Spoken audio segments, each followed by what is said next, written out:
This program is sponsored by Thrill City, Hyderabad. ఏదైనా అనారోగ్యం వస్తే మనం ముందుగా యాంటీబయాటిక్స్ వాడతాం. కానీ యాంటీబయాటిక్స్ అతిగా వాడితే వాటిని ఎదురొడ్డేందుకు బ్యాక్టీరియా శిలీంధ్రాలు చేసే పోరాటం కారణంగా యాంటీ మైక్రోబియల్ రెసిస్టెంట్ కు గురయ్యే అవకాశం ఉందని కొన్ని అధ్యయనాలు తెలుపుతున్నాయి. Let's watch the story.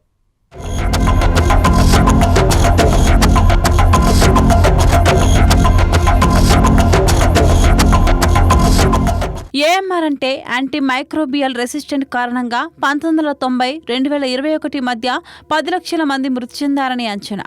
Antibiotics మితిమీరిన వినియోగం దుర్వినియోగంగా మారుతుంది.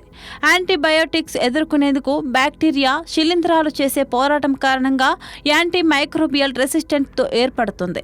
2025 నాటికి ఏఎంఆర్ అదనపు ఆరోగ్య సంరక్షణ ఖర్చు 83 లక్షల కోట్లకు చేరుకుంటుందని అంచనా.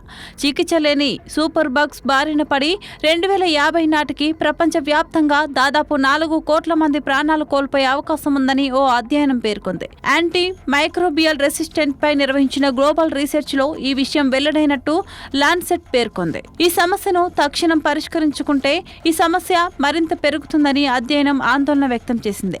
బ్యాక్టీరియా శిలీంధ్రాలను చంపేందుకు మనం వాడే యాంటీబయాటిక్స్ ను ఎదురొడ్డే క్రమంలో ఇవి ఏఎంఆర్ గా రూపాంతరం చెందుతాయి.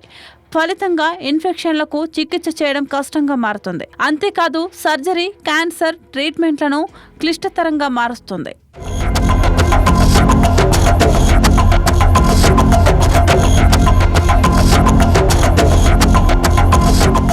మానవులు, జంతువుల్లో యాంటీబయాటిక్స్ మితిమీరిన వినియోగం దుర్వినియోగమే ఈ భయంకర వాస్తవానికి కారణమన్న విషయం అధ్యయనంలో వెలుగు చూసింది.